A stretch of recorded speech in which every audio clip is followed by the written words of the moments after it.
السلام علیکم ورحمۃ اللہ وبرکاتہ نحمدہ ونصلی علی رسولہ الکریم اما بعد فاعوذ باللہ من الشیطان الرجیم بسم اللہ الرحمن الرحیم الا ان اولیاء اللہ لا خوف علیہم ولا هم یحزنون الذین آمنوا وکانوا یتقون۔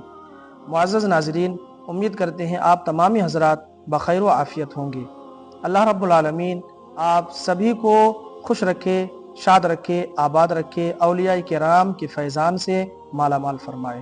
ناظرین، آج کی یہ ویڈیو بہت اہم ویڈیو ہے، اسے غور سے سنیں اور اس پر عمل کرنے کی بھی کوشش کریں۔ آج کی اس ویڈیو میں دو اہم باتیں جانیں گی۔ پہلی بات یہ ہے کہ مزارات اولیاء پر حاضری دینا کیسا ہے۔ دوسری بات یہ ہے کہ مزارات اولیاء پر حاضری کا طریقہ کیا ہے۔ تو پہلی بات سماعت فرمائیں کہ مزارات اولیاء پر حاضری دینا کیسا ہے۔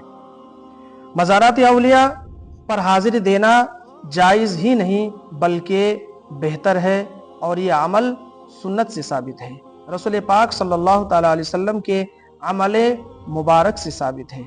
حضور سرور کائنات صلی اللہ تعالیٰ علیہ وسلم خود شہدائے احد کی قبرستان میں آپ تشریف لے جاتے تھے۔ مصنف عبد الرزاق کی حدیث پاک ہے کہ بے شک نبی پاک صلی اللہ تعالیٰ علیہ وسلم ہر سال شہدائے احد کے مزارات پر تشریف لے جاتے تھے۔ اس سے صاف ثابت ہوا کہ مزارات اولیاء پر بزرگوں کی بارگاہوں میں حاضری دینا یہ جائز ہی نہیں، سنت سے ثابت ہے۔ یہ مسئلہ جاننا بہت ضروری ہے۔ بعض حضرات نہ جاننے کی وجہ سے، جہالت کی وجہ سے مزارات اولیاء پر اس طریقے سے حاضری دیتے ہیں کہ انہیں اولیاء کرام کے فیض ملنا تو دور کی بات بلکہ انہیں گناہ ہوتا ہے حاضری دینے کی وجہ سے۔ لہٰذا اس طریقے کو فالو کرنا اور اس کو عمل میں لانا نہایت ضروری ہے۔ تو یاد رکھیں، مزارات اولیاء پر حاضری کا طریقہ یہ ہے کہ سب سے پہلے مزارات اولیاء پر حاضر ہونے میں پائیتی کی طرف سے آپ داخل ہوں، اور کم از کم 4 ہاتھ کے فاصلے پر مواجہہ یعنی چہرے کے سامنے کھڑے ہو جائے، اور بالکل متوسط میڈیم آواز میں ادب کے ساتھ سلام عرض کرے، السلام علیکم یا صاحب المزار ورحمۃ اللہ وبرکاتہ۔ اس طرح، یا پھر ایک مثال کے ساتھ یوں سمجھے کہ اگر آپ بیلگام کے قطب حضرت سیدنا عمر پیر باشیبان رحمۃ اللہ تعالی علیہ کی بارگاہ میں حاضری دیتے ہیں، تو آپ سب سے پہلے آپ مزار پاک پر کے اندر داخل ہو، لیکن داخل ہونے میں پائیتی کی طرف سے آپ داخل ہو، اور داخل ہونے کے بعد 4 ہاتھ کے فاصلے پر حضرت سیدنا عمر پیر باشیبان رحمۃ اللہ تعالی علیہ کی مواجہہ پاک سے 4 ہاتھ کے فاصلے پر کھڑے ہو جائے، اور ادب کے ساتھ یوں سلام عرض کرے، السلام علیکم یا سیدنا عمر پیر باشیبان رحمۃ اللہ تعالی علیہ۔ اس کے بعد آپ جو بھی جانتے ہوں، اگر آپ سب کچھ جانتے ہیں، قرآن مجید کی صورتیں جانتے ہیں، تو بہتر یہ ہے کہ سارے قل پڑھے، سورہ اخلاص پڑھے، سورہ فاتحہ پڑھے۔ اگر آپ کے پاس ٹائم زیادہ ہے تو سورہ یاسین شریف، سورہ ملک اور دیگر سورتوں کو پڑھے۔ پڑھنے کے بعد رب العالمین کی بارگاہ میں دعا کرے کہ اللہ، ہم نے جو کچھ پڑھا ہے، جتنی سورتیں پڑھی ہے، جتنی آیتیں پڑھی ہے، جو بھی غلطیاں ہوئی ہیں اسے معاف فرما دے، اور جو صحیح پڑھا ہے اس پر اپنی شان کے مطابق ثواب عطا فرما۔ ہمارے عمل کے مطابق نہیں بلکہ تو اپنی شان کے مطابق، شان کریمی کے مطابق ثواب عنایت فرما۔ اس کے بعد پھر اللہ رب العالمین کی بارگاہ میں دعا کرتے ہوئے سارے ثوابوں کو صاحب مزار کی روح کو پیش کرے۔ اس کے بعد صاحب مزار کو وسیلہ لیتے ہوئے ان کے وسیلے سے اللہ رب العالمین کی بارگاہ میں اپنی تمام جائز دعاؤں کو رب کی بارگاہ میں پیش کرے، تمام التجاؤں کو رب کی بارگاہ میں پیش کرے، تمام حاجتوں کو رب کی بارگاہ میں پیش کرے۔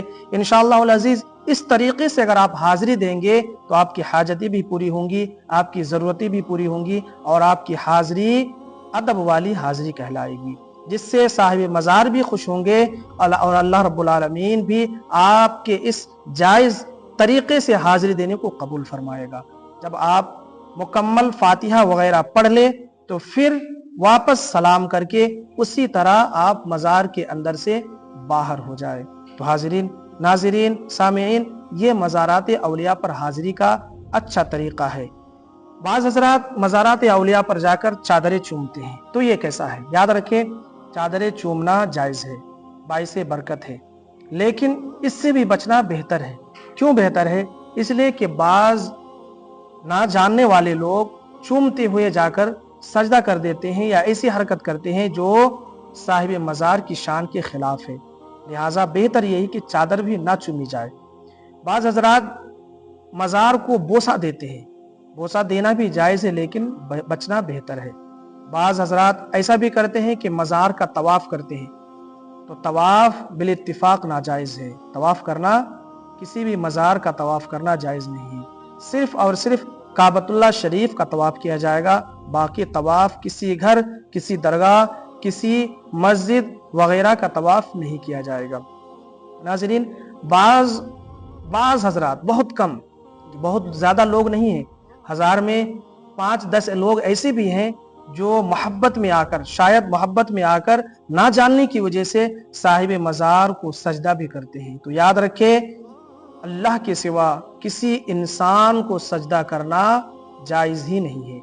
اگر عبادت کے طور پر کرے تو کافر ہو جائے گا، اور اگر تعظیم کے طور پر کرے پھر بھی یہ سجدہ کرنا حرام ہے۔ لہٰذا کسی بھی اللہ کے ولی کو، کسی بھی پیر کو، کسی بھی اولیاء کرام کی بارگاہ میں ہم سجدہ نہیں کریں گے، حتیٰ کہ کسی نبی کو بھی ہم سجدہ نہیں کر سکتے ہیں۔ صرف اور صرف رب العالمین کو سجدہ کیا جائے گا، وہی مسجود ہے، وہی معبود ہے۔ لہٰذا ناظرین، ان باتوں کو آپ ذہن میں بٹھائیں اور اسی کے مطابق عمل کریں۔ رب العالمین ہم سب کو شریعت مطہرہ کا علم عطا فرمائے اور عمل کی بھی توفیق عطا فرمائے۔ السلام علیکم ورحمۃ اللہ وبرکاتہ۔